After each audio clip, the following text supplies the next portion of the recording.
Bon alors bonjour à tous, nous sommes dans notre 15e causerie sur les bizarreries juives et talmudiques et la troisième du nom sur la question de la sphérécité de la Terre.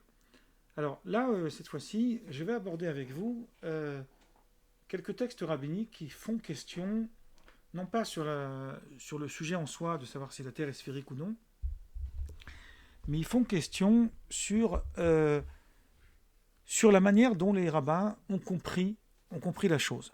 Alors je précise que, c'est-à-dire on imaginait la cosmogonie, on pourrait dire ça comme ça, comment est formé l'univers. Alors je voudrais tout de suite dire une chose, que je ne vais pas rentrer ici dans les détails techniques, parce qu'il y a des choses très très riches et denses. On va uniquement survoler le sujet et apporter un élément de réflexion euh, qui va au-delà du sens premier, tel qu'on peut l'imaginer. Alors, on avait donc rapporté jusqu'à maintenant des textes qui disent clairement que la Terre est sphérique et que précisément, cette idée, elle remonte à des temps bien plus anciens que la mise par écrit de la Mishnah et de la Gemara, c'est-à-dire du Talmud, qui est globalement au début de notre ère, jusqu'au 5e, 6e siècle, puisqu'on décrit des effigies, des cultes des idoles qui remontent à plus de 3000 ans, où il y avait des idoles qui tenaient des sphères dans la main, façon de montrer qu'ils dominaient le monde. Mais le Talmud distingue l'océan de la Terre, ça on l'a rapporté déjà, et imagine que l'océan serait comme une sorte de marmite, où une sphère, qui serait donc la Terre, tiendrait à l'intérieur. Alors est-ce que ça veut dire qu'elle est entièrement sphérique ou alors qu'elle est sphérique qu'en partie? Je ne vais pas rentrer dans ce sujet, mais on va montrer qu'il y a quelque chose ici d'un petit peu ambigu. Alors je répète, hein, pour que ce soit clair, les sages du Talmud non seulement avaient connaissance de la sphéricité de la Terre, mais en plus, cette conception a des incidences sur la manière dont ils ont perçu la halakha, la loi, et notamment par rapport à la question du Shabbat. On va aborder ça euh, dans la suite de ce que je vais aborder aujourd'hui. Certainement, peut-être la semaine prochaine. Dans le Talmud, il y a un passage dans le traité Baba Batra, 25 feuillet B, qui dit une chose assez étrange. Il dit que le monde, il ressemble à une sorte de véranda, c'est-à-dire c'est comme une sorte, alors c'est sphérique, mais il y aurait un côté ouvert. Et ce côté, c'est représenté par le pôle Nord. Et le Talmud va jusqu'à dire il n'est pas tout à fait arrondi. Alors, j'ai pas fait des recherches sérieuses pour savoir exactement à quoi correspond cette idée, mais c'est une idée qui existe même en dehors des textes talmudiques. Et le Talmud nous dit que lorsque le soleil arrive au nord-ouest, il est repoussé par le vent du nord et remonte vers l'est. Euh, Qu'est-ce que ça veut dire cette histoire? Il est repoussé par le vent du nord et il remonte vers l'est. On montre ici dans ce texte une chose assez étrange, c'est que le soleil semble faire une course qui va de l'est à l'ouest et de l'ouest à l'est, mais pas en passant par le dessous de la Terre, plutôt en passant par dessus ce qu'on appellera la voûte du ciel. On va aborder un peu plus loin qu'est-ce qu'on entend par la voûte du ciel. Il y a un ouvrage qui est un ouvrage d'astrologie, bizarrement, qui a été écrit par Rabbi Eliezer ben Hyrcanus dans le troisième chapitre de ce livre qu'on appelle le Pirkei de Rabbi Eliezer.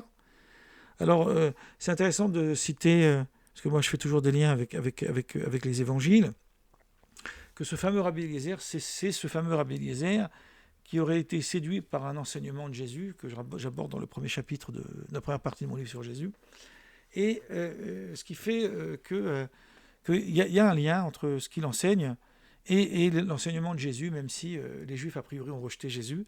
C'est un vaste débat. On trouve chez ce personnage une sorte de bémol par rapport à cette question, ce qui paraît intéressant. Mais toujours est-il que ce Rabbi Eliezer est un sage extrêmement reconnu. C'est le maître de Rabbi Akiba, donc c'est vraiment l'un des plus grands sages de la Mishnah. Et, euh, et lui, il dit dans son livre il ajoute dans son chapitre de Rabbi Eliezer, ce chapitre qui remonte à avant la rédaction de la Guémara, donc la rédaction du Talmud, il dit que quelle est la raison pour que si quelqu'un il vienne dire « Moi aussi, je suis capable de faire ce que Dieu crée, donc je peux être aussi fort que lui », alors qu'on lui dise de parachever le pôle Nord. Donc il y a une chose intéressante, c'est que le pôle Nord ne serait pas tout à fait arrondi parce que justement le monde créé par Dieu n'est pas fini. Et le rôle, la mission de l'homme, c'est justement de parachever l'œuvre divine, mais de ne pas avoir la prétention d'aller jusqu'à arrondir une terre qui serait ronde, mais pas tout à fait. En gros, il faut quand même raison garder sur les limites de l'homme.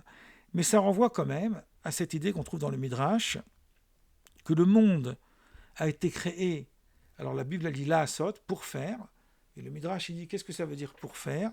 Ça veut dire que la création telle qu'elle n'est pas exploitable pour l'homme. L'homme a besoin de finaliser la création, comme par exemple du blé, on va en faire du pain. Ça c'est l'exemple que donne le Midrash, ce qui montre, nous dit le Talmud, que les œuvres de l'homme ont une supériorité sur les œuvres divines parce qu'elles les rendent accessibles à l'homme. Mais il y a aussi une dimension philosophique, une dimension morale sur la perfection de l'homme. L'homme est créé certes à l'image de Dieu, mais il est en devenir. Et c'est la mission de l'homme d'aller plus loin.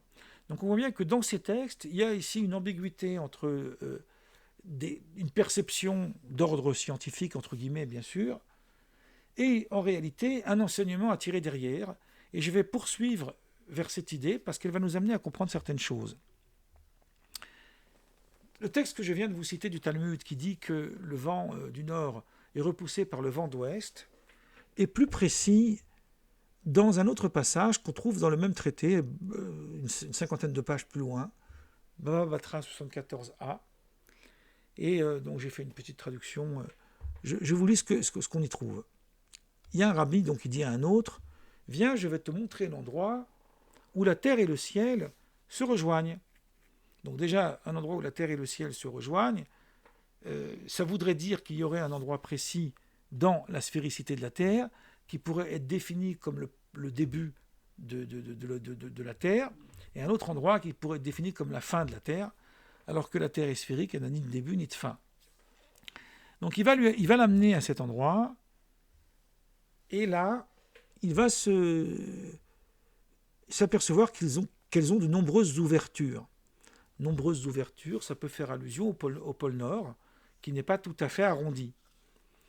Donc le sage qui raconte ça, il raconte qu'il a pris son panier et qu'il l'a placé à une de ses fenêtres, donc à une de ses ouvertures, c'est pas une fenêtre vitrée bien sûr, et il a fait sa prière à cet endroit. Et après, il a voulu récupérer le panier, mais il n'y était plus. Alors il a posé la question, mais il n'y a personne ici qui aurait pu voler mon panier. Et l'autre sage lui répond, non, c'est la sphère céleste, donc le ciel aussi est sphérique, qui tourne et qui a emporté le panier lors de sa révolution, on pourrait dire. Mais demain à la même heure, donc 24 heures plus tard, tu pourras retrouver ton panier parce qu'il repassera par ici. Donc il y a quelque chose ici d'assez intriguant sur qu'est-ce que les rabbis veulent entendre par cette histoire de sorte de marmite, où le monde serait tenu, que le pôle Nord ne serait pas tout à fait terminé, et qu'il y aurait au-dessus une voûte, comme un couvercle, qui est le couvercle du ciel, et qui fait que par certains orifices, l'objet pourrait être emporté et revenir. Donc je précise tout de suite que, c'est d'où mon propos de faire des bizarreries du Talmud, que le Talmud est truffé parfois de textes qu'on pourrait dire presque extravagants, qui confinent à l'absurde, et de l'autre, il y a dans le raisonnement talmudique une profonde sagesse, une profondeur intellectuelle inouïe. Je peux en témoigner après presque, on pourrait dire plus de 40 ans d'études. Donc on voit qu'on ne peut pas dire que ces textes ont été rédigés par des imbéciles. Il y a certainement des codes entre eux, il y a certainement des idées à percevoir. On trouve d'ailleurs des métaphores dans tous les textes, y compris qu'on peut aller jusqu'aux textes asiatiques, les légendes qu'on trouve dans les pays arabes et tout ça, où pour les non-initiés, ça peut paraître pour être des absurdités, alors qu'en réalité, elles recèlent des enseignements profonds.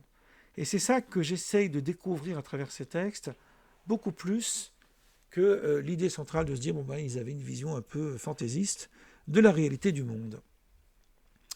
Mais il y a une autre chose intéressante, et je vais vous citer quelques textes, qui fera l'objet d'un autre cycle que j'aborderai avec vous sur les sources qu'on trouve dans les textes rabbiniques sur le rapport à la science. Alors le rapport à la science, déjà, il faut définir ce que c'est. Ce n'est pas mon sujet maintenant, donc je passe entre parenthèses. Mais disons, puisque c'était ce qu'on entendait avant, on considérait que le parangon de la science, le summum de la science, c'est la sagesse grecque, et plus particulièrement Aristote. Alors Aristote j'ai pas souvenir qu'il soit cité clairement. Il est cité par allusion. Il y a des enseignements qui sont cités dans le Talmud qui nous viennent d'Aristote. Et d'autres qui viennent d'autres sages grecs, comme par exemple on trouve la métaphore de Diogène sur la torche. Et par contre, là où on trouve fréquemment des liens, c'est avec Alexandre le Grand, Alexandre de Macédoine, qui, d'ailleurs, on a déjà apporté un exemple plus haut, justement par rapport à la sphéricité de la Terre. C'est lui qui aurait témoigné qu'il y a l'océan qui tourne autour, comme un chaudron. Donc il y a une différence entre l'eau et la Terre. Et là, il y a un débat aussi très, très amusant, mais qui quand même peut susciter une certaine émotion. Alors, le Talmud raconte que Alexandre de Macédoine aurait demandé aux anciens, qui font partie des habitants du Sud, quelle est la distance la plus grande ? Celle du ciel ou celle de la terre ? Non, celle du ciel à la terre, pardon, ou celle de l'est à l'ouest. Alors, si on dit que la Terre est sphérique, il y a pas cette question ne se pose pas. Il est évident qu'il n'y a pas de distinction entre une distance qui irait du bas vers le haut, puisqu'il n'y a pas de bas, il n'y a pas de haut en réalité, le bas et le haut n'étant qu'une perception. Je vais y revenir après sur ce sujet. Mais quand même, ils se sont posé la question, qu'est-ce qui est plus grand ? Alors, les habitants du Sud auraient dit non, celle de l'Est à l'Ouest est plus grande que celle qui va de la Terre au ciel. Et pour prouver ça, ils ont rapporté, parce que le Soleil, lorsqu'il se trouve à l'Est, c'est-à-dire au réveil, ou bien lorsqu'il se trouve à l'Ouest, c'est-à-dire au coucher, il est beaucoup plus facile de le fixer. Mais quand il est au firmament, c'est-à-dire au zénith, donc il est midi, là, il est beaucoup plus difficile à observer, ce qui prouve qu'il est plus près de la Terre. Parce que plus le Soleil est loin, moins il se rend visible. Alors ils n'ont pas compris que le coucher du Soleil, c'était le crépuscule, donc ça veut dire, par définition, c'est au moment où le Soleil cesse d'éclairer la Terre. Donc plus il s'éloigne, plus il cesse d'éclairer la Terre. Mais toujours est-il que les sages d'Israël, eux, n'étaient pas d'accord, et ils disent que non, en fait, les deux distances sont tout à fait égales. Et là, au lieu de citer, de le dire à l'évidence, parce que c'est évident par rapport à la sphéricité de la Terre, tel qu'on vient de le voir, ils se basent, et ça c'est très important, sur un verset qu'on trouve dans les psaumes, parce qu'on va s'apercevoir que les sages d'Israël ont fabriqué, on pourrait dire, un inconscient mental, où ils ont imaginé, c'est un peu ce que je fais avec vous d'ailleurs aujourd'hui, pas comme une réalité, mais comme une chose qui est sujet à enseignement, mais ils ont imaginé dessiner le monde au travers de leur compréhension des textes bibliques, des versets. Et là, il y a un verset dans les psaumes qui nous dit « Autant les cieux sont élevés au-dessus de la terre, autant l'Orient est éloigné de l'Occident. » Donc il y a bien écrit dans les psaumes qu'il y a une distance égale. Et alors là, le Talmud se pose la question, mais comment répondre donc à la question des habitants du Sud, qui eux prétendaient que la distance est plus près quand on va du bas vers le haut, puisque c'est plus facile de fixer le soleil quand il est à l'est ou quand il est à l'ouest. Et là, le Talmud répond, parce que rien ne peut gêner la vision. Alors il y a aussi ici quelque chose de très intéressant à analyser sur le rapport à la vision. Quelle est la perception que nous avons de ce que nous voyons? Alors, moi, c'est une question que je me suis posée étant enfant. Je sais que la science a déjà abordé ces sujets-là, mais ça reste intéressant de revenir à ces questions de l'enfance, où lorsque je me trouvais, par exemple, à la plage, parce que c'est le meilleur endroit pour constater que la vue de l'homme est vraiment limitée. On voit la mer, et à un moment donné, on sait qu'on ne peut pas voir plus loin. On pourrait imaginer, je ne suis jamais allé, mais on pourrait imaginer la même chose en allant dans le désert. Puis à un moment donné, on sait que ça va plus loin. Or, personne ne sait exactement à quel instant précis, ou si on ajoute 1 millimètre, on ne voit plus.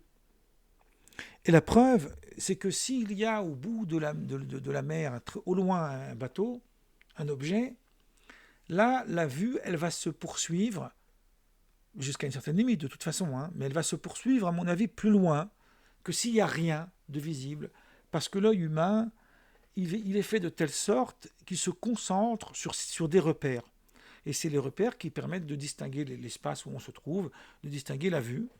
Donc il est évident que lorsque nous levons les yeux au ciel, notre perception de notre vision du ciel, elle n'est pas identique que lorsque nous regardons à l'horizon. Ça, c'est une perception humaine, ça n'a rien à voir avec une mesure d'ordre scientifique. Donc il y a à distinguer ici deux choses. Il y a à distinguer la réalité telle qu'elle est, et même j'ai envie de dire trois choses. Il y a à distinguer la réalité telle qu'elle est, il y a à distinguer la manière dont nous, les hommes, avons une perception de la réalité. Et d'ailleurs, nous ne voyons pas la Terre sphérique, on la voit plate. Et pour qu'on puisse la voir sphérique, il faut sortir du monde, comme voyager dans l'espace, par exemple, ou à travers une photo qui serait prise depuis un satellite. C'est ce que dit le Talmud, qu'Alexandre le Grand, alors c'est une légende bien sûr, mais quand même le Talmud dit qu'Alexandre le Grand a dû voyager dans l'espace pour voir la Terre sphérique. Donc cette perception de la réalité, elle traduit une vérité. La réalité telle qu'elle est, telle qu'on le sait d'un point de vue de la science.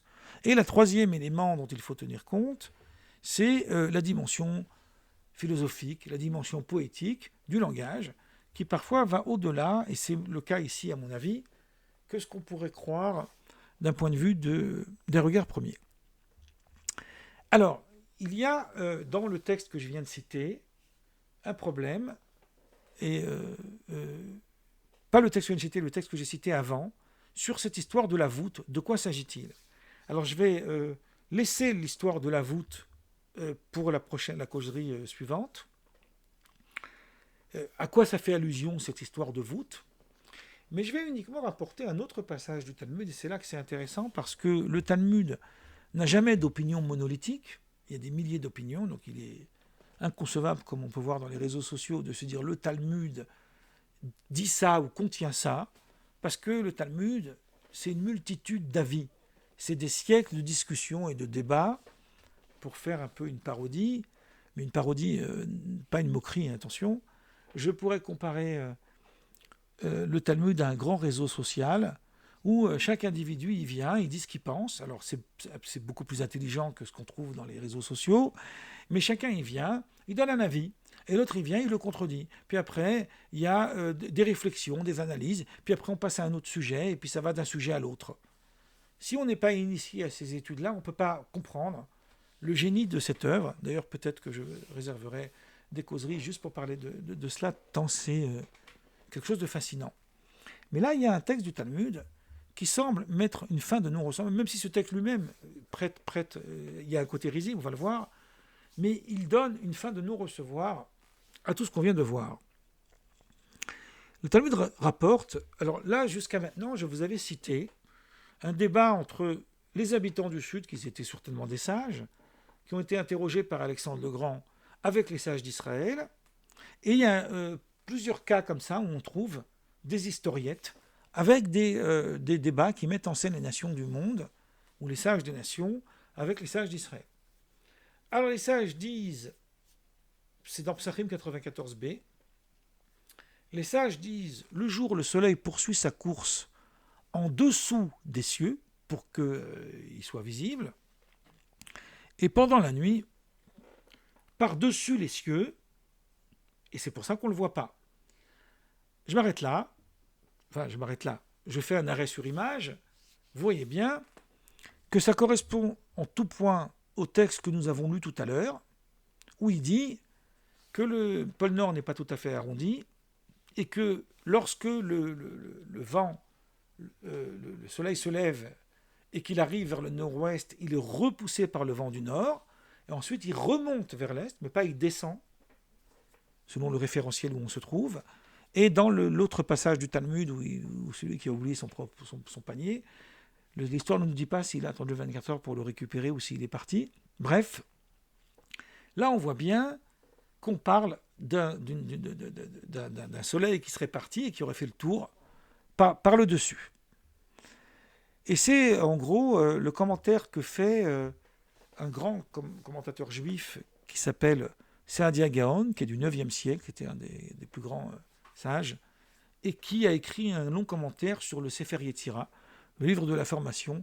C'est dire à quel point on touche des zones ici qui sont plus mystiques qu'autre chose. Donc maintenant je reviens à mon texte du Talmud. Donc il dit la nuit, le soleil va au-dessus de la voûte du ciel. Et là, le Talmud poursuit et dit que les sages des nations, eux, ils ne sont pas d'accord. Ils disent non. Le jour, le soleil poursuit sa course en dessous des cieux, effectivement, mais pendant la nuit, il va en dessous de la terre. Alors, on ne va pas se poser la question ici sur le fait que Galilée a découvert que c'était le contraire, que c'était la terre qui tournait autour du soleil. Hein. On va considérer qu'à l'époque, on n'en était pas encore là. Hein. Et là, le Talmud apporte une conclusion très intéressante, et il nous dit « Leur point de vue semble préférable au nôtre ». Et voilà, ici, les sages du Talmud reconnaissent que c'est eux qui ont raison. Ils ont reconnu l'opinion des sages des nations. Donc si on met ces deux textes, on s'aperçoit qu'il y aurait deux périodes. Il y aurait une période où il y a l'imaginaire juif qui aurait imaginé cette affaire de voûte où le soleil monte au-dessus. Et ensuite, plus tard, ils ont compris que c'est finalement eux qui ont raison lorsqu'ils disent que le soleil va au-dessous de la terre.